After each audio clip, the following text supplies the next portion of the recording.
This program is made possible by a grant from the Arkansas Department of Parks and Tourism.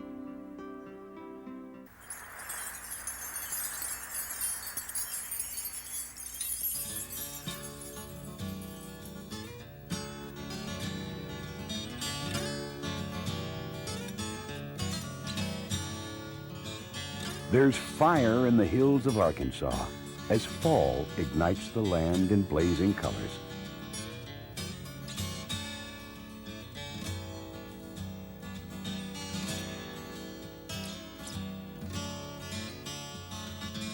Summer greens melt into pools of crimson and gold, leaving faded reminders of yesterday's glory.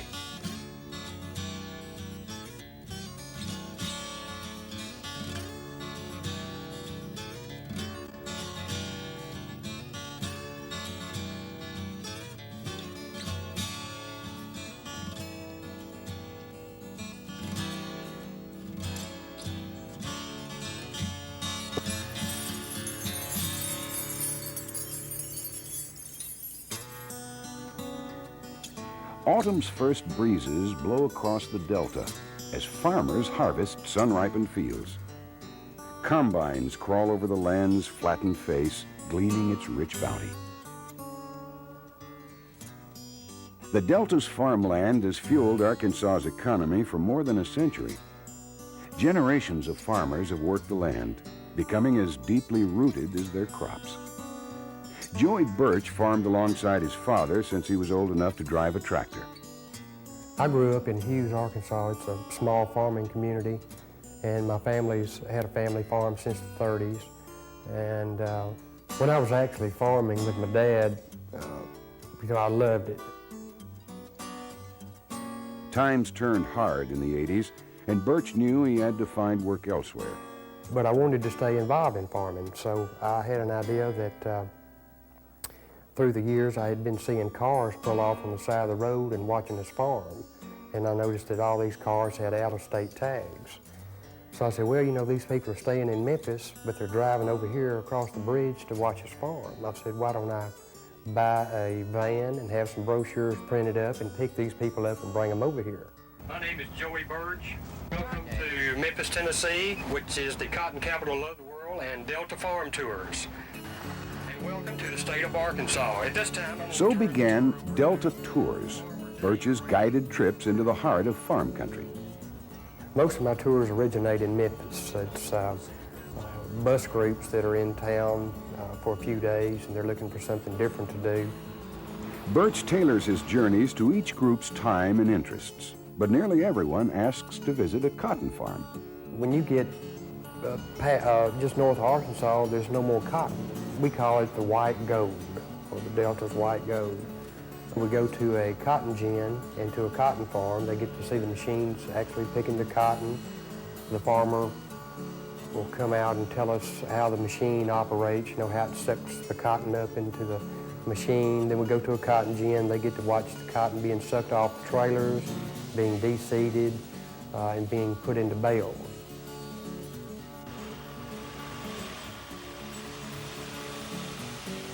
From there we leave and we go to a catfish farm. Catfish farming is new in this area, and it's really, everybody's picking up on it. We watch the farmer feed his catfish, and they actually come up to the top of the water and start churning, and it's really interesting to see. At each stop, groups get a chance to talk with farm owners and ask questions about the operation. We feed this floating feed. You start floating on the water, so we regulate. We won't feed any more than they'll eat. It means everything. I mean, it means everything to the tour when you take people to somebody's house or farm, and the people that own it actually come and tell you about it. They want to show you what hard work they put into it because they're proud of it. The next stop on our tour is a rice farm. Birch also offers stops at vegetable and soybean farms.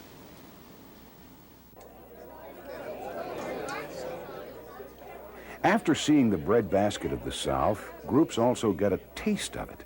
A barbecue dinner with all the fixins is served in a genuine machine shed. As satisfied customers spread the word about Delta farm tours, demand has mushroomed. The first year, I carried around 300 people. Last year, I took around 3,000, and this year, it'll probably double that. Customers also gave Birch an idea for another business venture. The people on my farm tours started asking me, was there a bed and breakfast in this area? Since there were no inns in the area, Birch decided to start one. In 2 months, he renovated this 1914 lake home, formerly owned by Roger Snowden, founder of Delta Airlines, into the Snowden Bed and Breakfast Inn.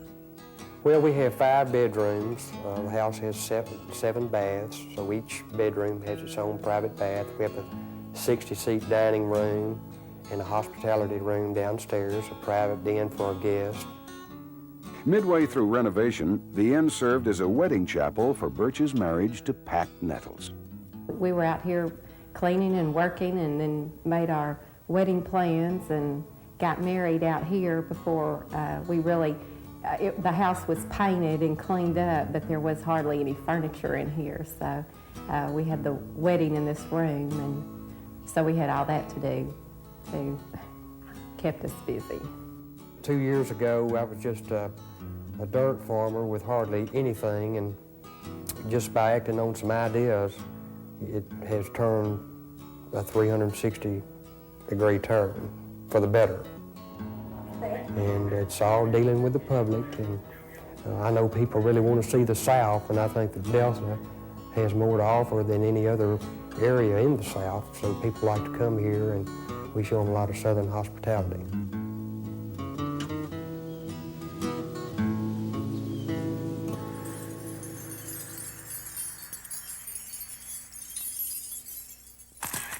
Fall in the Ozarks is a photographer's dream. Grand views draped in jewel-toned colors make photographic keepsakes. Many out-of-state visitors are lured here by pictures like these, displayed in tourism guides. Traveling around, photographing Arkansas's beauty spots could be labeled as the state's best job. It's how Arkansas Parks and Tourism photographer Chuck Harrelson makes his living. I do have a nice job. I don't really think I could ever sit in an office each day and not be able to get out in the state. It's just a part of me to be able to get out and travel. I really just do my hobby. Harrelson has been capturing Arkansas's most picturesque scenes for 12 years. One of his favorite locations is Sam's Throne, a picture-perfect spot not far off Scenic Highway 7. It's a place that's real simple to get to compared to a lot of other places. There's a big, kind of like a big knob sticking up in the middle of the valley, and that's what they call Sam's Throne. All right, y'all, let me see your profile there. Put your leg down, Bill. Your right leg, there we go. Carissa, change your leg. Put your other one up there. There we go. I just compose it the way it should look, and that's the only way it's to be shot, as far as I'm concerned. What you've got to realize is the image that you're taking, that's the final image. You've got to see the whole picture, because that's the way it's going to look. You've just got to pay attention to what you're doing. Here we go. I always tell them to wear the brightest colors they have.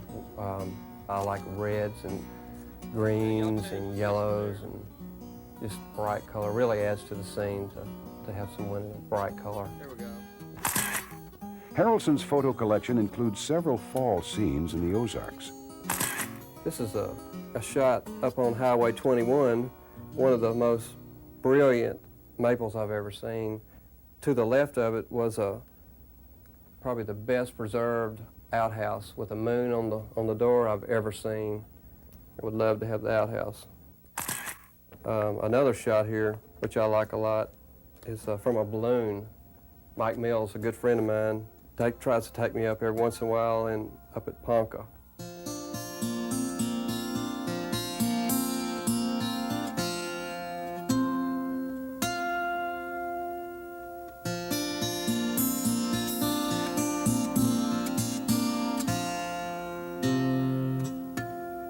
There's not too many more beautiful ways to see the Ozarks in a hot air balloon. It's gorgeous. But you don't have to have your head in the clouds to take a pretty picture. Pumpkins in the fall are one of my favorites, especially when you can have something like an American flag hanging over it. Harrelson has found sunny days aren't the best for photography, especially when creating special effects. And it's easier to shoot on an overcast day if you're going to make the water silk like this. You need at least a second exposure to make the water flow like that. Arkansas's natural beauty makes Harrelson's job a pleasurable livelihood. It's a beautiful state to photograph. I'm sure there are prettier places in the world, but it's hard to beat Arkansas for its scenery.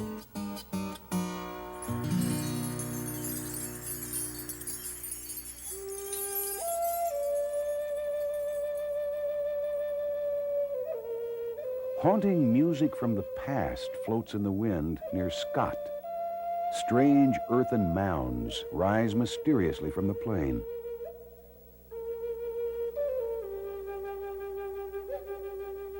Who built these mounds? Why were they made? How long have they been here? But it's very tedious work, so she made the units half the size. Answers are being unearthed at Toltec Mounds Archeological State Park. Some of the riddle's best clues are found digging up old garbage. What we have here is a feature, and it is a trash pit, probably around 1,500 years old. We're finding things like turtle bones, stone lithic tools, deer bones, bird bones, turkey, things that they were eating. We have here, we just pulled out of there, is a piece of pottery. This gives us a great indication of what they were eating, what they were doing, their lifestyle before a mound was built here. Like tiny pieces of a puzzle, these artifacts help form a picture of who lived here long ago. Although incomplete, the puzzle's clues indicate this area was a prominent religious and social center, where Native Americans gathered for meetings and celebrations over 1,000 years ago. Today, Toltec mounds continue to draw groups curious about these first Americans. Everybody by now knows if you've got a knife, after a while it's going to get dull and you've got to resharpen it. You know, modern knife, we take it, we grind it on a surface, but in ancient times, the way you resharpen your knife was to knock off a new series of flakes along the edge of it. And that would be by using your antler tine to press in along the edge and simply knock off a new row of flakes. And by doing that, you've got a newly sharp knife, and it'll cut real well. Demonstrations of how stone tools were formed help visitors understand more about these early dwellers.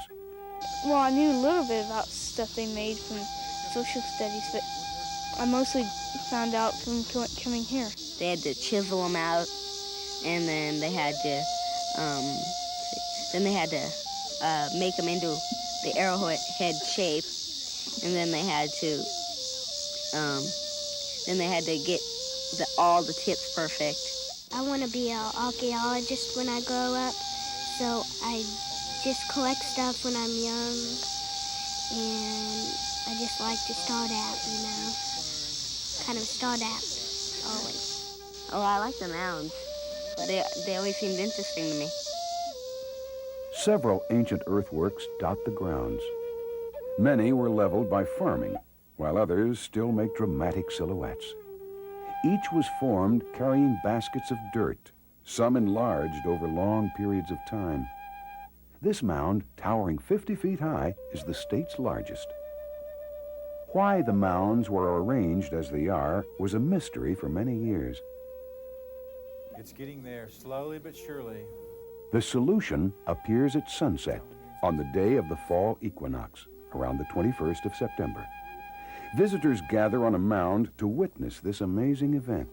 This was set up this way. It's not by accident. I mean, the chances of doing this by accident are about zero.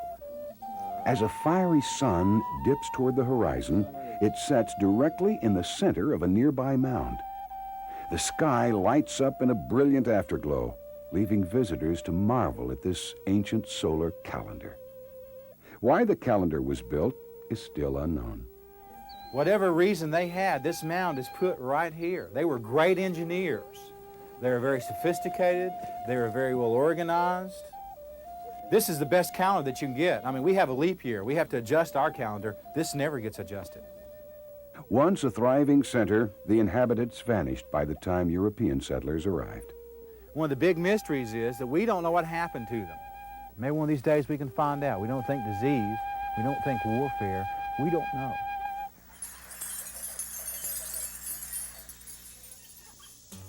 Like Noah's Ark, there seems to be two of everything in the petting zoo at Queen Wilhelmina State Park. And like the Ark, animals are safe from floods in their mountaintop retreat, nearly 3,000 feet above sea level. Queen Wilhelmina, northwest of Mina, has been called a castle in the sky. Its unusual name comes from the first lodge built in 1896. We received our name from the early railroad interests. When the Kansas City Railroad was built and decided to establish a luxury lodge here on top of the mountain, it was totally financed by a group of Dutch investors, and the project was named in their honor for their queen, Queen Wilhelmina. In 1958, the site became a state park. A stately lodge fashioned after the first resort was built in 1963, but was destroyed by fire 10 years later. The current lodge commands the same high vista with spectacular views from its guest rooms, restaurant, and gift shop.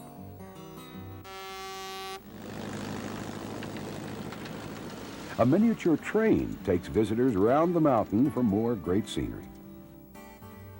Queen Wilhelmina is a popular stop along the Talimena Scenic Drive, a 54-mile route winding along the forested crests of the Ouachita Mountains. The Ouachita Mountain Range is the only major mountain range in the United States that runs east and west.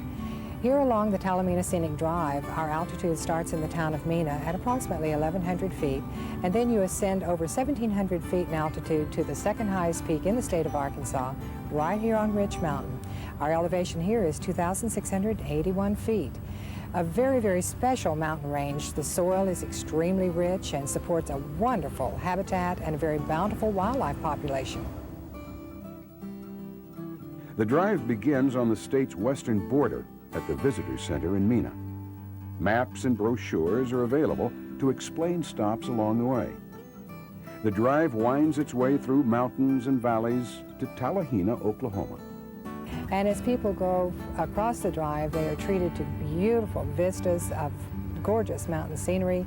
Oftentimes you're up above the clouds or in the clouds.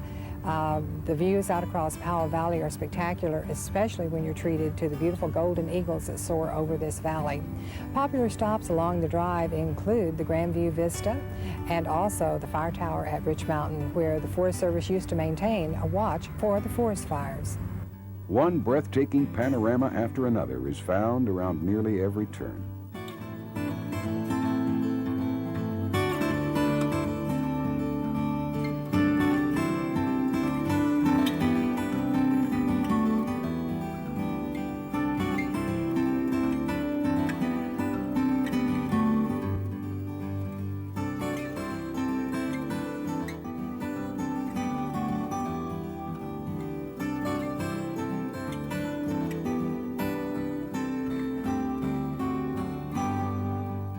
Whether traveling, all are part of the route.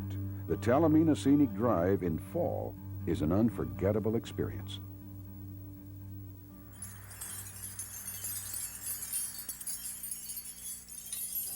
Robbery!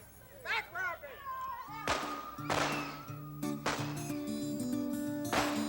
Bank robbing and shootouts were a part of the Wild West in Fort Smith.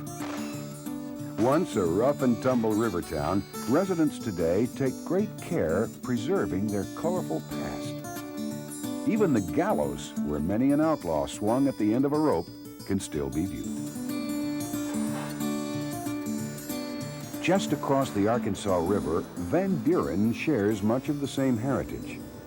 Smaller in size, but just as big on history, Van Buren Main Street shop owners have turned back the clock to a day when folks had to make and do for themselves. The street is lined with restored buildings stuffed with crafts, antiques, and original works of art.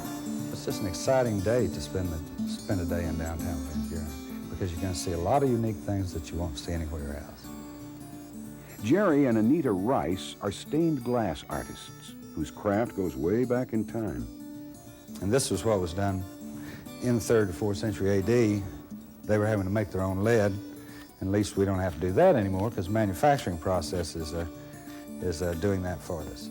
We start with a basic design for our client, and once it's approved, well, then we blow it up to its actual size. Most of our work is custom work. More and more, we're starting to pick up the tourist trade, and that makes it exciting. So we must have something unique. Sometimes tourists arrive by rail. On select weekends, passengers board a train in Springdale and enjoy a trip through the Boston Mountains. They arrive at Van Buren's depot located on Main Street. Watch your step, please. 3 o'clock is our departure. There's time for shopping and dining before the train returns. The food was delicious. I will diet for the next month. Happiness is what Roy Hebert sells at his Main Street jewelry store. That's all jewelry's for, is just, strictly being happy. There's no other reason. I mean, it doesn't serve a function as far as feeding you or clothing you or putting a roof over your head or anything, but it just makes you happy. And if you're not happy, you've just wasted your money. Customers shop here because of Hebert's skill in making jewelry the old-fashioned way, one piece at a time, entirely by hand. It's real easy to buy the lightweight, inexpensive rings, and they're pretty and they'll last you for a couple of years, but they'll never become real heirlooms. But a good custom ring that's made right, it's something you can be real proud of when you walk down the street. Van Buren's historic Main Street is more than a business district to artist Ralph Irwin. It's pretty much like family on the street, and if something happens to one, then it kind of happens to all of us, and then, so that's kind of neat. Irwin can be found in his art gallery and studio, creating work in one of 30 different mediums. His current project is a 60-foot mural depicting the history of the town of Ozark. Irwin cuts his design into a rubber stencil, fused to each redwood panel. The panels are sandblasted, giving the design a three-dimensional effect. Texture and color are added with sand and paint. It's going to be at the Bank of Ozark, and it's, it's their story, and I hope it's an encouragement, to the young people and some of the older citizens who've seen so many changes, in their communities, and it kind of gives them a touchstone or a place where they can kind of go forward from because they can be proud of their heritage. Pride in Van Buren's heritage is apparent in those who live and work here, and it's also something appreciated by their customers. I like to see old things being put to good use. It's neat, everything, because you can walk to so many different places and not have to get in your car and drive here and there. You can just walk and go. I think it's a really neat little community. I really enjoy it. I'd love to come back and when I had more time and do some real serious searching.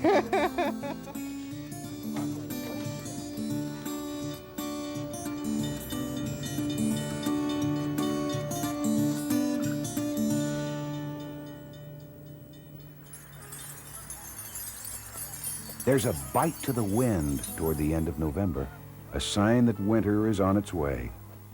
Wildlife sense the change and become restless. But there's no need to crawl under the covers. November still offers plenty of light jacket days when it's great to gather around a campfire. This group of hearty souls found the new campground at Felsenthal National Wildlife Refuge a perfect getaway. Well, what I like about Felsenthal is the fact that we have 65,000 acres of nature as it has been for many, many years and will be preserved for us. and our children and our grandchildren the wonderful fishing and the hunting and the nature that will always be here and be protected. What I like about it is the natural setting. We still have all the trees, or most of the trees. It's in a natural setting as far as the water, the woods, the wildlife, and that's what impresses me about it.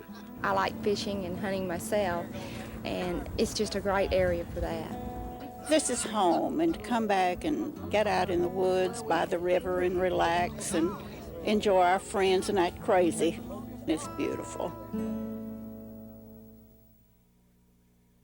For more information on how you can enjoy the natural state, call this toll-free number or write to Arkansas Department of Parks and Tourism, 1 Capitol Mall, Little Rock, Arkansas, 72201.